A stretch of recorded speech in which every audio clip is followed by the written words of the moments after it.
അപ്പോസ്തലനായ പൗലോസ് റോമക്കാർക്ക് എഴുതിയ ലേഖനം 1-ാം അധ്യായം പാർട്ട് 2 ചോദ്യങ്ങളും ഉത്തരങ്ങളും.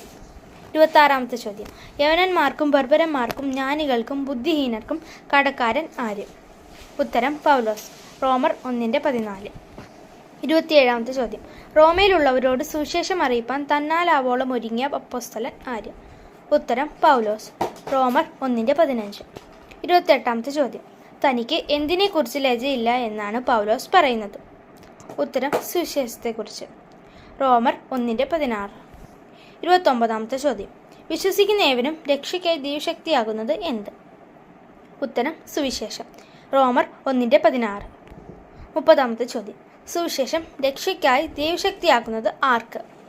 ഉത്തരം വിശ്വസിക്കുന്ന ഏവനും, ആദ്യം യഹൂദനും പിന്നെ യവനനും. റോമർ 1:16. 31-ാമത്തെ ചോദ്യം. വിശ്വാസം ഹേതുവായും വിശ്വാസത്തിനായിക്കൊണ്ടും വെളിപ്പെടുന്നത് എന്ത്? ഉത്തരം ദൈവത്തിൻ്റെ നീതി. റോമർ 1:17. 32-ാമത്തെ ചോദ്യം. നീതിമാൻ എങ്ങനെ ജീവിക്കും? ഉത്തരം വിശ്വാസത്താൽ. റോമർ 1:17. 33-ാമത്തെ ചോദ്യം.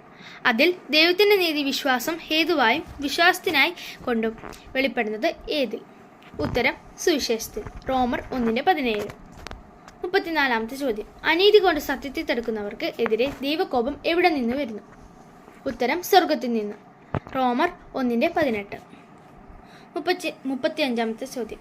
അനീതി കൊണ്ട് സത്യത്തെ തടുക്കുന്ന മനുഷ്യരുടെ സകല അഭക്തിക്കും അനീതിക്കും നേരെ സ്വർഗത്തിൽ നിന്ന് വെളിപ്പെടുന്നത് എന്താണ്? ഉത്തരം ദൈവത്തിൻ്റെ കോപം. റോമർ 1:18. 36-ാമത്തെ ചോദ്യം. ആരുടെ സകല അഭക്തിക്കും അനീതിക്കും നേരെയാണ് സ്വർഗത്തിൽ നിന്ന് ദൈവത്തിൻ്റെ കോപം വെളിപ്പെടുന്നത്? ഉത്തരം അനീതി കൊണ്ട് സത്യത്തെ തടുക്കുന്ന മനുഷ്യരുടെ. റോമർ 1:18. 37-ാമത്തെ ചോദ്യം. ദൈവത്തിൻ്റെ നിത്യശക്തിയും ദിവ്യത്വവുമായ അവൻ്റെ അദൃശ്യ ലക്ഷണങ്ങൾ ബുദ്ധിക്ക് തെളിവായി വെളിപ്പെട്ട് വരുന്നതെങ്ങനെ? ഉത്തരം അവൻ്റെ പ്രവൃത്തികളാൽ. റോമർ 1:20. 38-ാമത്തെ ചോദ്യം. ദൈവത്തിൻ്റെ അദൃശ്യ ലക്ഷണങ്ങൾ എന്തൊക്കെ?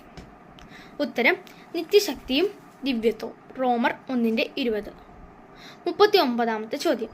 അവൻ്റെ നിത്യശക്തിയും ദിവ്യത്വവുമായി അവൻ്റെ അദൃശ്യ ലക്ഷണങ്ങൾ എന്നു മുതൽ ബുദ്ധിക്ക് തെളിവായി വെളിപ്പെട്ടു വന്നു? ഉത്തരം ലോകസൃഷ്ടി മുതൽ. റോമർ 1:20. 40-ാമത്തെ ചോദ്യം. അവർ അനീതി കൊണ്ട് സത്യത്തെ തടുക്കുന്ന മനുഷ്യർ ദൈവത്തെ അറിഞ്ഞിട്ടും എന്തു ചെയ്തില്ല? ദൈവത്തെ ദൈവമെന്നോർത്ത് മഹത്വീകരിക്കുകയോ നന്ദി കാണിക്കുകയോ ചെയ്തില്ല? റോമർ 1:21.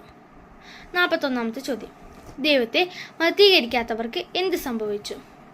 ഉത്തരം അവരുടെ വിവേകമില്ലാത്ത ഹൃദയം ഇരുണ്ടുപോയി. റോമർ 1:22. 42-ാമത്തെ ചോദ്യം. ഹൃദയം ഇരുണ്ടുപോയവർ തങ്ങൾ എന്താണെന്ന് അവകാശപ്പെട്ടു? ഉത്തരം ജ്ഞാനികൾ. റോമർ 1:22. 43-ാമത്തെ ചോദ്യം. സത്യത്തെ തടുക്കുന്നവർ ജ്ഞാനികൾ എന്ന് പറഞ്ഞുകൊണ്ട് എങ്ങനെയാണ് തീർന്നു? മൂഢരായിപ്പോയി. റോമർ 1:22. 43-ാമത്തെ ചോദ്യം. അക്ഷയനായ ദൈവത്തെ എന്തായി മാറ്റി? ഉത്തരം ക്ഷയമുള്ള മനുഷ്യൻ, പക്ഷി, നാൽക്കാലി, ഇഴജാതി. റോമർ 1:23. 45-ാമത്തെ ചോദ്യം.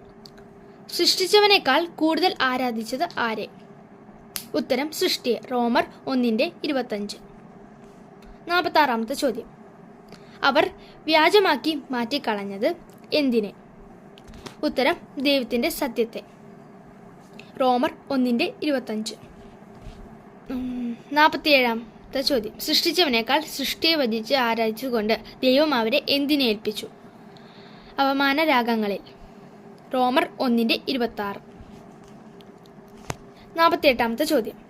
ദൈവത്തെ പരിജ്ഞാനത്തിൽ ധരിപ്പാൻ ഇഷ്ടമില്ലാത്തവരെ ദൈവം എന്തിനെ ഏൽപ്പിക്കുന്നു? വികൃഷ്ട ബുദ്ധി. റോമർ 1:28. 49-ാമത്തെ ചോദ്യം. സകല അനീതി മുതൽ കനിവറ്റവർ ഈ വക പ്രവർത്തിക്കുന്നവർ എന്തിന് യോഗ്യർ? ഉത്തരം മരണയോഗ്യർ. റോമർ 1:32. 50-ാമത്തെ ചോദ്യം. ഈ വക പ്രവർത്തിക്കുന്നവർ പ്രവർത്തിക്കുക മാത്രമല്ല എന്തും കൂടി ചെയ്യുന്നു, പ്രവർത്തിക്കുന്നവരും പ്രസാദിക്കുകയും ചെയ്യുന്നു. റോമർ 1:32.